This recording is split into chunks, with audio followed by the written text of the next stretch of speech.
This story is inspired by true events, but all names and details have been changed to protect the identity of those involved. I still remember the day everything in my life changed.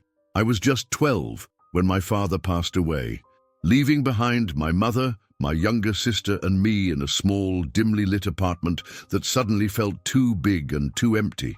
The rent was overdue, the pantry was almost bare, and my mother, she tried to smile, but her eyes gave away the weight she was carrying. Every day felt like a battle. I would sit in class pretending to focus, but all I could think about was whether we'd have dinner that night. That's when he noticed me, Mr. Blake, my teacher. One afternoon, he called me aside. I thought I was in trouble, but instead, he quietly asked if everything was okay at home. I didn't want to cry, but I couldn't stop. From that moment on, he became more than just a teacher. Groceries began to appear at our door. He'd check on my homework, push me to dream bigger, and tell me that my circumstances didn't define my future.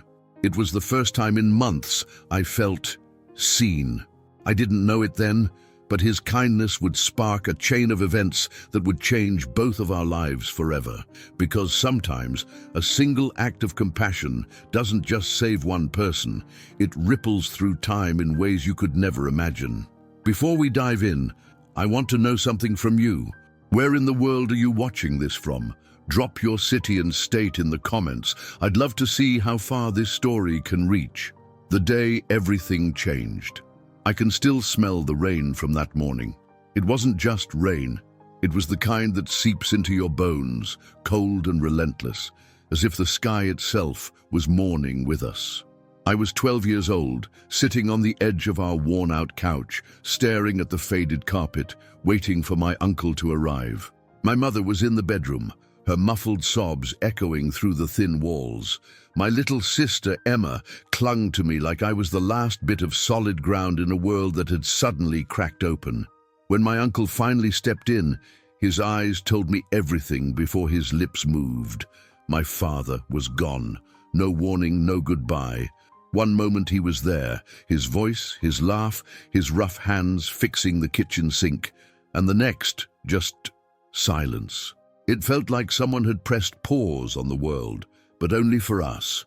Outside, cars still honked, people still walked, the rain still fell, but inside our home, time had stopped. I didn't cry at first. Not because I was strong, but because I couldn't understand how something so permanent could happen in a single heartbeat. The days that followed blurred together. Our tiny apartment, already modest, now felt cavernous and empty. The air was heavy, stale, carrying the faint scent of my father's cologne that clung stubbornly to his jacket hanging by the door. Mum tried to keep things normal, making oatmeal in the mornings, folding laundry, helping Emma with her schoolwork. But the light in her eyes was dimmer. She was fighting a war I couldn't see, and I was too young to help. It didn't take long for reality to set in. Bills started piling up on the kitchen counter, unopened. The landlord's visits became more frequent. The fridge, once full of leftovers and my favorite chocolate milk, turned into a cold, humming reminder of what we didn't have. At night, I'd lie in bed, listening to my mom in the kitchen, her whispers turning into quiet sobs when she thought we were asleep. That sound, it burrowed into me. It made me feel both helpless and angry. At life, at the world, at myself for not being able to fix it. School became a strange escape, but also a cruel reminder. My classmates talked about weekend trips, new clothes, birthday parties, things that now felt like luxuries from another life. I started skipping lunch, telling people I wasn't hungry, when in truth I didn't have anything to eat. My teachers must have noticed the shadows under my eyes, the way my grades were slipping, but no one said a word. No one, except one person. It was during math class, about 2 months after my father's funeral, when I first felt the weight of someone's gaze on me. I looked up and there was Mr. Blake, my teacher, watching me not with suspicion or pity, but with curiosity. The kind of look that says, "I see something you're not telling me." I quickly looked away, embarrassed, but that moment lodged itself in my mind. It was the first time in weeks I felt like someone was actually paying attention, like maybe I wasn't invisible after all. But back then, I had no idea that single glance would be the first spark in a chain of events that would change the course of my life forever. The truth is, when you lose someone you love, you don't just lose them. You lose pieces of yourself. And at 12 years old, I didn't realize that sometimes those missing pieces can only be found in the most unexpected places, and through the kindness of people you never imagined would become part of your story.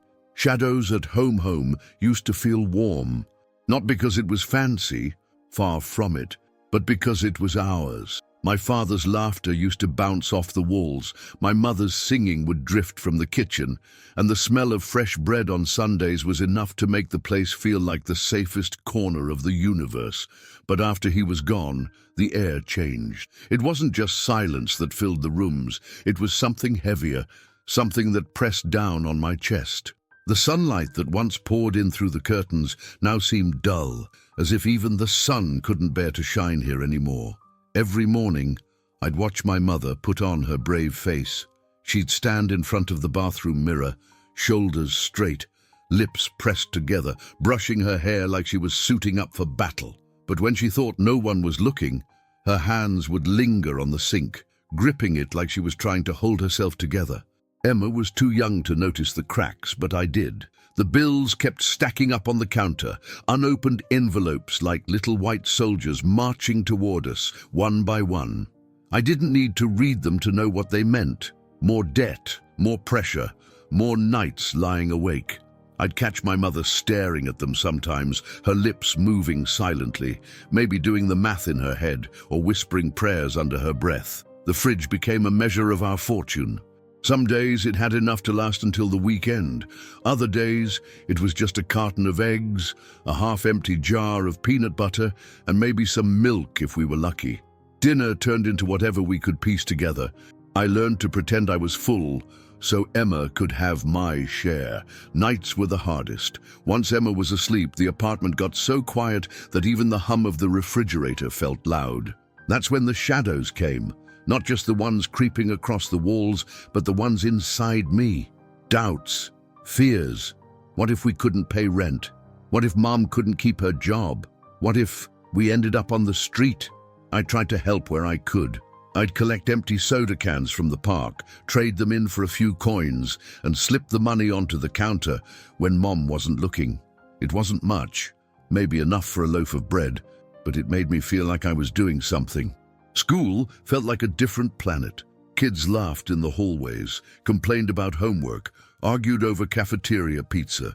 I sat quietly, avoiding attention, trying not to let anyone see how frayed I felt inside. My clothes didn't fit right anymore. My shoes had a hole in the sole that I stuffed with tissue paper, and every time I thought about asking for help, my stomach twisted with shame. The one constant was Emma. She'd crawl into my bed some nights, whispering about bad dreams or just wanting to hear a story. I'd make up tales about magical kingdoms and brave heroes who always found a way to win. Deep down, I think I told them as much for me as for her. It was during one of those late nights, listening to her breathing beside me, that I made a silent promise. I was going to find a way out of this. For her, for Mom, for all of us. I didn't know how. And I didn't have a plan, but I knew I couldn't let these shadows become permanent. What I didn't realize then was that the first step toward keeping that promise would come from someone I least expected, a man whose kindness would begin to pull me, piece by piece, out of the darkness. A teacher's gaze. It was a Tuesday. I remember because Tuesdays always felt like the longest day of the week, too far from Monday to still be numb, too far from Friday to feel any relief. That morning, I hadn't eaten breakfast. My stomach growled like an angry animal while I sat at my desk trying to copy equations from the chalkboard. I could barely focus. The numbers swam in front of my eyes. Every so often I'd glance at the clock, willing the hands to move faster. That's when I felt it, that strange weight like someone was watching me. I looked up, and there he was, Mr. Blake. He was leaning against the edge of his desk, arms crossed, eyes fixed on me in a way that made me uneasy. Not the way teachers look when they're annoyed, but the way they look when they've figured out something you were trying to hide. I quickly looked away, pretending to scribble notes, but I could still feel his gaze. It wasn't pity, it wasn't judgment, it was curiosity, concern, like he was silently asking, "What's going on with you, kid?" The rest of the day, that moment, stayed with me. After class, as everyone filed out, Mr. Blake called my name. My chest tightened, my mind raced through a list of things I might have done wrong. Forgotten homework, low grades, maybe he'd noticed my old sneakers falling apart. But when I walked up to his desk, he didn't scold me. He didn't even mention schoolwork. "Adam," he said quietly, "how are things at home?" I froze. Nobody had asked me that. Not like that. My instinct was to lie, to say everything was fine, to shrug and walk away. But the words caught in my throat. I opened my mouth, and before I could stop myself, I felt the sting of tears. I turned my head, embarrassed. Boys weren't supposed to cry, not in front of their teachers. But Mr. Blake didn't rush me. He didn't fill the silence with questions. He just waited. And somehow, in that pause, I told him everything. Not the whole story, but enough. About Dad, about Mom working late, about Emma, about the nights we skipped dinner. My voice shook and my hands wouldn't stay still. He listened, really listened. His eyes didn't wander. His hands didn't fidget. When I finished, he just nodded once and said, "I see." Then he put a hand on my shoulder, firm but gentle. "You're not alone, Adam. We'll figure something out." Those words hit me harder than I expected. I didn't realize until then how much I needed to hear them. The next day, something happened. When I got home from school, there was a brown paper bag sitting on the doorstep. Inside were groceries, bread, milk, cereal, even my favorite peanut butter. No note, but I knew. Mr. Blake didn't bring it up in class. He didn't act like he'd done me a favor. He just gave me a small nod when our eyes met. That was it. It wasn't just the food, it was what it meant. That someone out there had noticed and cared enough to act. For the first time in a long while, I felt like maybe the world hadn't completely turned its back on me. Of course, I didn't know it yet, but this was only the beginning. What started as one paper bag would grow into something far bigger, something that would shape the rest of my life. The first gesture of kindness. The first time I realized that Mr. Blake's kindness wasn't just a one-time thing. I was sitting at the kitchen table staring at the nearly empty cereal box. The corners of the box were crushed, and I could see the faint dust of crumbs left inside. Mom was out again, probably working a double shift at the diner downtown, trying to keep the bills paid and the lights on. The apartment felt colder than usual, the walls echoing the silence left behind. Emma was playing quietly in her room, humming softly to herself, completely unaware of the worries that weighed heavily on my mind. At 12 years old, I felt the weight of the world on my shoulders, a feeling far too big for someone my age. The hunger gnawed at my stomach, but even more painful was the ache of uncertainty. Would we have enough food tonight? Could Mom keep working these long hours? Would I ever escape this endless loop of struggle? I remember feeling a strange mix of gratitude and shame. Gratitude because finally there was food on the table, something I hadn't been able to say for weeks. But shame too, because accepting help wasn't easy. Pride doesn't just disappear overnight, especially when you're 12 and used to doing everything yourself. I didn't want to be a burden. I wanted to protect my family, not have strangers pity us. Just as I was trying to shove these thoughts aside and focus on my homework, there was a soft knock at the door. My heart jumped. I wasn't expecting anyone. Slowly, I got up and walked over, trying to calm the jittery feeling in my chest. I opened the door cautiously, and there he was, Mr. Blake. His usual calm presence filled the doorway, and in his hands was a bag filled with more groceries, fresh fruits, eggs, even some notebooks and pens. "Thought you might need these," he said with a small, genuine smile. It wasn't charity. It was care, the kind that comes from seeing someone struggle and choosing to act. It wasn't a handout. It was a lifeline. I felt my throat tighten, but I nodded and stepped aside to let him in. We sat down at the kitchen table, the bag resting between us like a bridge connecting two worlds, the one I'd been trapped in and the one I hoped to reach someday. For a few minutes we just talked, not about grades or school rules, but about dreams, about how sometimes life throws curveballs, but you have to keep swinging. I told him about my hope to study abroad someday, even though it sounded impossible. The idea of leaving this apartment, this neighborhood, even this city, seemed like a distant dream, almost like a story from a book, not something real for a kid like me. His eyes lit up. "That's the kind of dream worth chasing," he said. The way he said it made me feel like I wasn't crazy for hoping, like maybe, just maybe, my dreams were possible. From that moment on, his support went beyond groceries. He began helping me with extra tutoring after school, staying late to explain things I struggled with in math and science. Sometimes, when the classroom was empty and quiet, he'd pull out pamphlets and brochures about scholarship programs and study opportunities I didn't even know existed.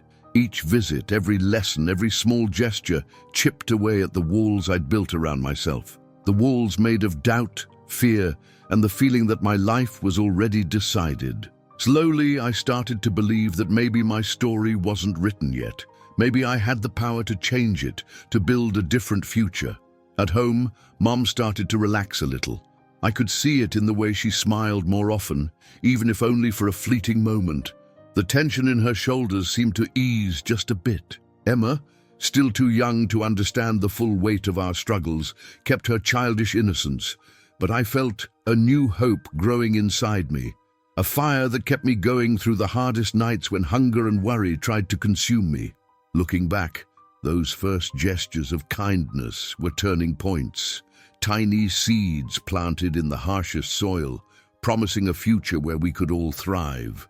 The kindness wasn't grand or flashy, but it was real and consistent, like drops of water that eventually carve a river. And it all began with one man who saw past my brokenness and chose to believe in me when I couldn't believe in myself. That moment, simple, quiet, but full of meaning, changed the trajectory of my life. It taught me that sometimes all it takes is one person to see you, to care, and to act. And that kind of kindness can become the foundation on which dreams are built, planting the seed of hope. There's a certain magic in hope, subtle, fragile, but powerful enough to change the course of a life. For me, that magic first appeared in a quiet conversation with Mr. Blake in the cramped classroom after the last bell had rung. The fluorescent lights buzzed faintly above us, and the usual noise of bustling students had finally died down. It was just the two of us, surrounded by the faint scent of chalk dust and worn-out textbooks. I was tired, truly exhausted, worn down from the endless struggle to keep up at school and the constant worries waiting for me at home. My dreams felt distant, like stars too far to reach, flickering and fragile. I had learned to keep them locked away deep inside, hidden beneath layers of doubt and fear. But Mr. Blake, with his calm and steady presence, saw something in me that I hadn't dared to see in myself. "You know, Adam," he said, his voice calm but firm, "there are opportunities out there that can take you far beyond this neighborhood. Scholarships, exchange programs, places where you can study and grow, even if money's tight." I blinked, surprised. The idea of leaving everything I'd ever known, my family, my neighborhood, even my small, cramped apartment, and going to a foreign country to study, sounded like a fantasy, something from a movie or a book. But for the first time, it didn't feel impossible. He pulled out a worn folder from his bag, filled with colorful pamphlets and application forms. We sat down together, side by side at the old wooden desk, page by page reading about schools in other states, even overseas. The words "full scholarship" caught my eye like a beacon of light cutting through the darkness.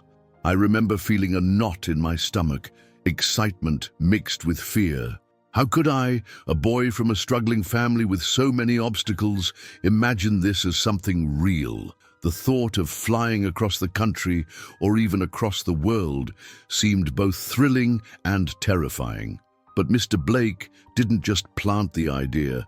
He nurtured it with patience and unwavering belief. He told me stories of students who'd walked the same path before me, of people who had believed in themselves against all odds and had made it. He encouraged me to aim higher, to study harder, to believe that my circumstances didn't define my future. He stayed after school many days, helping me with essays and scholarship applications, pushing me gently but firmly. When I doubted myself, when the weight of my reality seemed too heavy, he reminded me of my potential and the power of perseverance.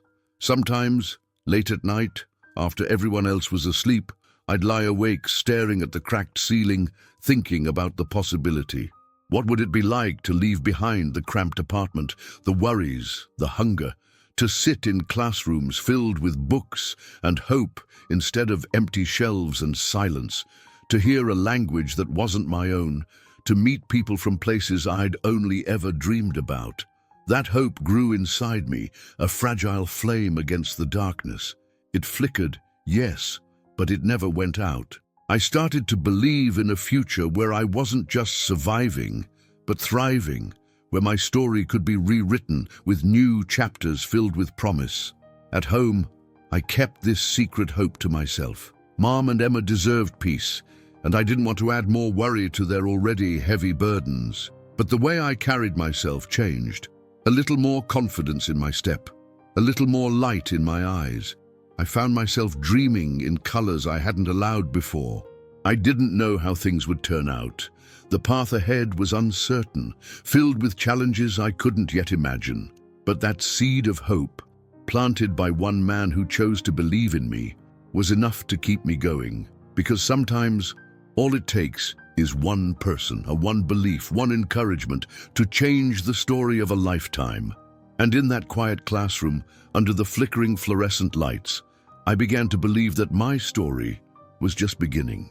The long road to opportunity dreams are fragile things, easily crushed under the heavy weight of reality. But when you hold onto them tightly, even the toughest roads start to feel like paths worth walking, no matter how rough or uncertain.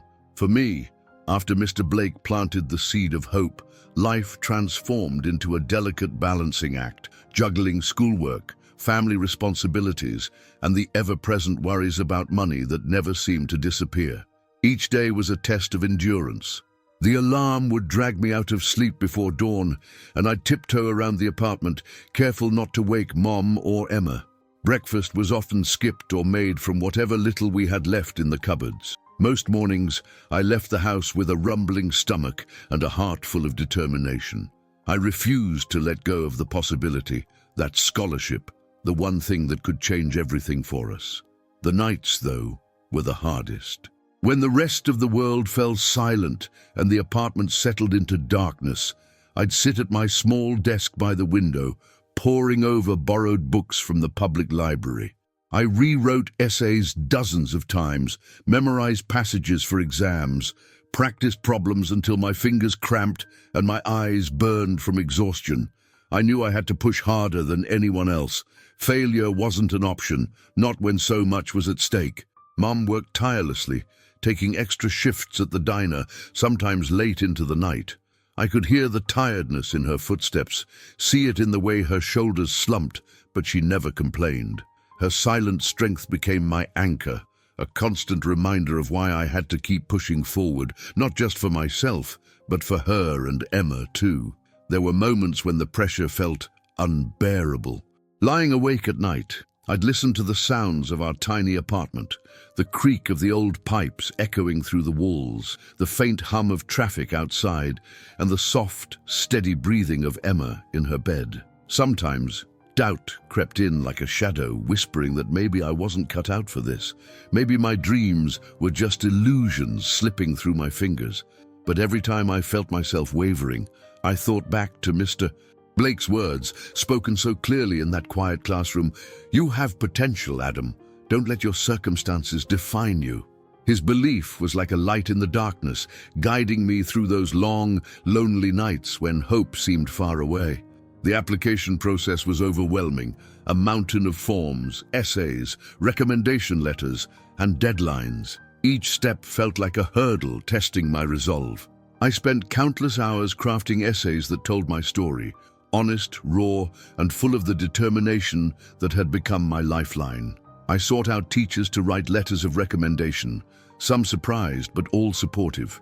There were times when I wanted to give up, to tell myself it wasn't meant to be, but I held on, fueled by the thought of what lay beyond.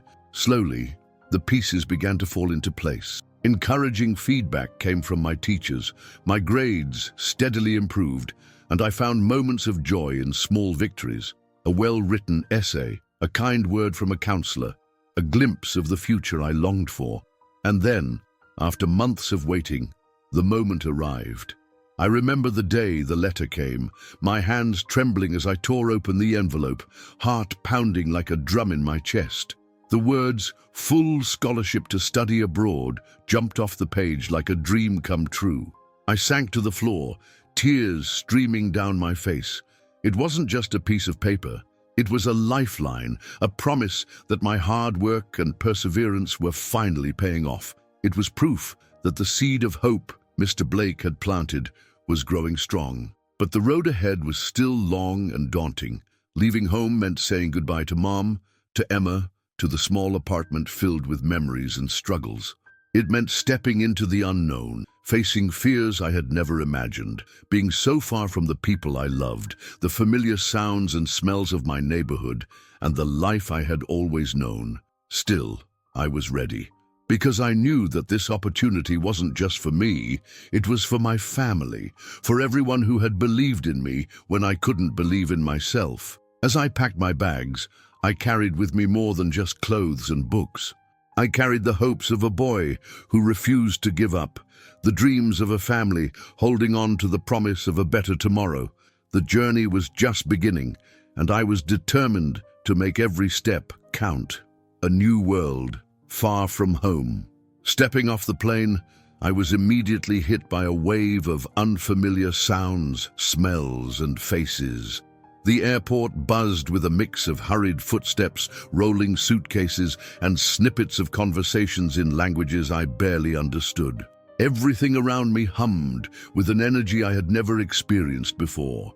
The air smelled different, cleaner, sharper, and the city lights stretched endlessly into the night sky, like a sea of fireflies, glowing and inviting but also overwhelming. For the first time in my life, I was truly alone. The small suitcase in my hand felt heavier than ever. It wasn't just packed with clothes, textbooks, and papers. It was weighted down with hopes and fears, memories and dreams. I carried with me the encouraging smile of my mom, the innocent laughter of Emma, and even the quiet stillness of our cramped apartment. All of those felt like distant echoes, whispers from a world I had left behind. The first weeks were a whirlwind, filled with a dizzying mix of excitement and anxiety.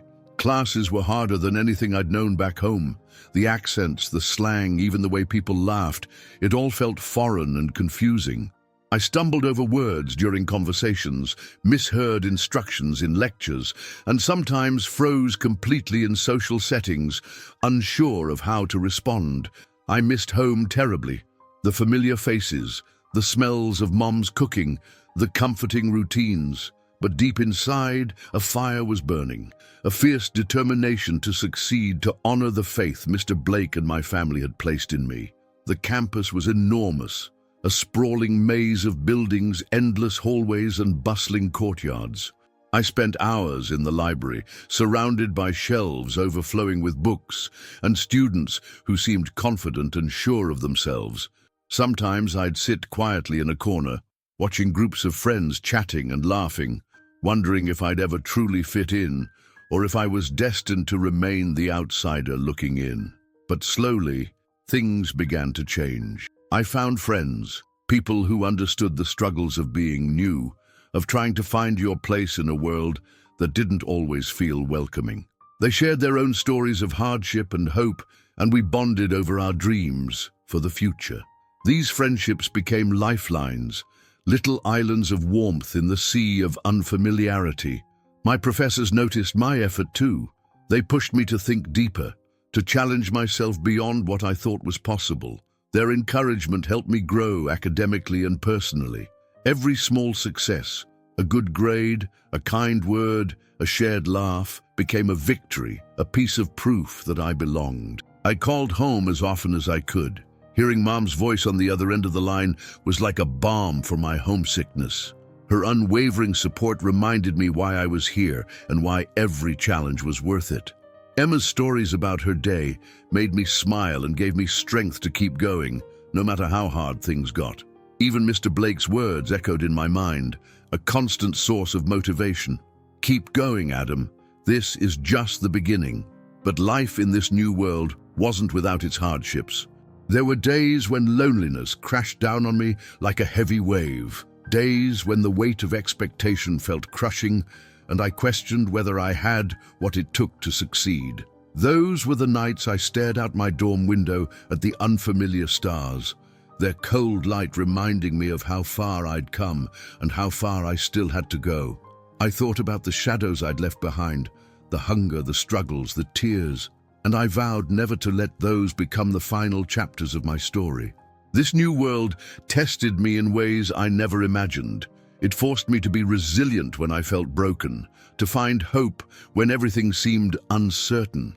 Most importantly, it taught me about the incredible power of kindness, the very kindness that had brought me here in the first place. The kindness of a teacher who saw something in a struggling boy and refused to give up. And as I walked through the crowded hallways of this new place, I carried that kindness with me. It was a beacon in the darkness, a reminder that no matter how far from home I was never truly alone. The return. After years of studying and working hard, the day finally came when I stepped off the plane back home. The familiar rush of humid air wrapped around me like a memory, thick with the scents of street food, exhaust fumes, and the distant sound of children playing in alleys. The city was alive and bustling, just as I remembered, but something inside me had changed. I wasn't the same boy who had left so many years ago. I was someone shaped by new experiences, challenges and dreams that had been slowly realized. Yet the streets, the buildings, and even the small apartment where I'd grown up all looked the same, unchanged by time, as if frozen in a moment I had left behind. A mix of excitement and nerves twisted inside me as I thought about the people I was about to see. I was eager to hold Mom and Emma again, to feel the warmth of home after so long away. But there was one person I needed to find first, Mr. Blake, the man whose kindness had ignited the spark that kept me going through the darkest times, the one who believed in me when I couldn't believe in myself. When I finally reached his modest house on the quiet street, my heart pounded fiercely. The porch was worn, the paint peeling in places, and the garden looked neglected, weeds pushing their way through cracks in the concrete. I hesitated for a moment, then knocked gently on the door. Before I could even ring the bell, it creaked open, revealing Mr. Blake standing there. He looked thinner, older, and the brightness that once shone in his eyes was now clouded with pain and weariness. "Adam," he said softly, his voice weaker than I remembered, yet still filled with warmth. "You came back." I rushed inside without hesitation and took his hands in mine. The sight of him like this hit me harder than I expected. He had always been my rock, my steady hand guiding me through uncertainty and doubt, and now, seeing him vulnerable and fragile, I realized how much he needed me. Over the following days, I learned that Mr. Blake had fallen seriously ill during my time away. Medical bills piled up just like ours once had, and despite his struggles, he had never reached out for help. Pride, like mine before, kept him silent, but I wasn't about to let him face this battle alone. I promised him I would do everything I could to support his treatment and well-being. I arranged for doctors and medicines, navigating the complex healthcare system. I helped with day-to-day needs, cooking meals, cleaning the house, even managing his appointments. Watching him regain some strength and smile again reminded me of the true power of community, of gratitude, and the importance of giving back. This time, the roles had reversed. I was the one offering a lifeline. But the bond we shared remained just as strong, built on years of mutual respect, trust, and kindness. It was during this time that I met his daughter, Sarah. She was kind and resilient, with the same gentle spirit I had always admired in her father. Her eyes held a quiet determination, and there was an immediate warmth between us. Our families grew close, united not just by circumstance, but by a shared history and mutual respect, a testament to the incredible journey that kindness can inspire. The journey from a struggling boy to a man who could give back was full of lessons about perseverance, compassion, and the importance of never forgetting where you came from. It was about understanding that success isn't just about personal achievement, but about lifting others along the way. Looking at Mr. Blake now, sitting beside me with a renewed spark in his eyes, I knew that every step I had taken, every sacrifice made, had led to this moment, a moment of hope, healing, and new beginnings. The same kindness that had saved me once was now flowing through me, shaping not just my future, but the futures of those around me. And as I stood on that porch, with the city buzzing behind us and the promise of tomorrow shining bright, I realized that home is more than a place. It's the people who believe in you, the bonds that withstand time and hardship, and the endless ripple of kindness that connects us all. Repaying the debt of the heart, returning to Mr. Blake's side, wasn't just about repaying a debt. It was about honoring the kindness that had saved me when I was at my lowest. I knew deep down that the support he had given me years ago wasn't just charity or a simple favor. It was a lifeline, a spark that ignited the hope I desperately needed to believe in myself when everything else seemed lost. Watching him struggle with his illness was heartbreaking. The man who had always been so strong, steady, and full of quiet confidence suddenly seemed fragile, his body weighed down by pain, each movement slow and careful. Yet, even then, his spirit shone through, unbroken. In those moments, I saw the resilience he had taught me to carry inside myself, the resilience that had helped me survive every obstacle, every sleepless night, every doubt. I took it upon myself to make sure he never felt alone again. I became his advocate, coordinating his medical care, researching and finding specialists who could help, and making sure he had all the medicines and treatments he needed. There were days when the medical bills stacked up, reminders of the harsh realities life often throws at us, but I was determined to shoulder the burden.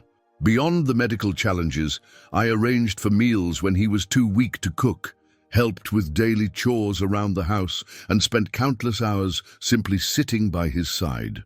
Sometimes we shared stories from the past, laughter echoing through the small rooms, and sometimes we sat in comfortable silence, two souls connected by years of trust and gratitude. It was a profound reversal of roles. Once, he had been the giver, the steady hand guiding me through my darkest times. Now, I was the one offering support, care, and hope. But the love and respect between us remained unchanged, growing stronger with every moment we spent together. In fact, it deepened into something even more meaningful, a bond that transcended circumstance and time. In those quiet, tender days, I saw the depth of the man who had seen potential in a struggling kid, who had believed in me when no one else did. His courage, humility, and generosity inspired me endlessly. It was clear that kindness wasn't just a gesture or a fleeting act. It was a powerful bond that connects lives across time and space, an unbreakable thread woven through the fabric of human connection. During this period, my relationship with Sarah, his daughter, blossomed naturally. We found comfort in our shared history and a mutual desire to care for the man who had shaped both of our lives in profound ways. Our connection grew slowly but surely, built on respect, shared memories, and a deep well of gratitude. It wasn't just a romance, it was a promise of new beginnings, founded on the legacy of kindness and love we both wanted to honor. Together, our families began to heal old wounds, weaving a new story from threads of compassion and understanding. What had started as a simple act of generosity, a man helping a struggling boy, had blossomed into a legacy of hope and resilience. It became proof that one small light, when nurtured and shared, can illuminate even the darkest paths. As I stood beside Mr. Blake one early morning, watching the sun rise and paint the sky with soft hues of gold and pink, I felt a deep sense of peace. It was in that quiet moment that I realized true wealth isn't measured by money or success. It's measured by the impact we have on others, the kindness we pass along, and the bonds we build that endure beyond time. Repaying that debt of the heart wasn't just about expressing gratitude. It was about continuing the cycle of kindness, ensuring that the light we had been given was passed on to others who needed it most. It was about creating a ripple effect, where every act of generosity inspires another and the world becomes a little brighter for it. In caring for Mr. Blake, I found purpose. In loving Sarah, I found hope. And in remembering the struggles of my past, I found strength to face whatever the future holds. This was no longer just my story. It was ours, a story of compassion, resilience, and the beautiful, enduring power of kindness. Two families, one future life, has a way of bringing people together in the most unexpected ways. What started as a simple act of kindness had blossomed into something much bigger, a new family, built on love, gratitude, and shared dreams. As Sarah and I grew closer, it felt natural, like the missing pieces finally finding their place. We bonded over stories of our childhoods, our struggles, and the hopes we carried. Her kindness mirrored her father's, and together we found strength in knowing we weren't alone. The wedding was a celebration not just of our union, but of everything that had brought us here. The hardships, the sacrifices, the kindness of a teacher who believed in a struggling boy. Friends and family gathered, laughter filled the air, and for the first time in a long time I felt truly at home. Mom and Emma were there, glowing with pride. Seeing their smiles reminded me of how far we'd come, from those dark days of uncertainty to this moment filled with light and hope. Mr. Blake, though still frail, stood beside me with a proud smile. His eyes held a quiet joy, knowing that his faith and support had helped shape this new chapter.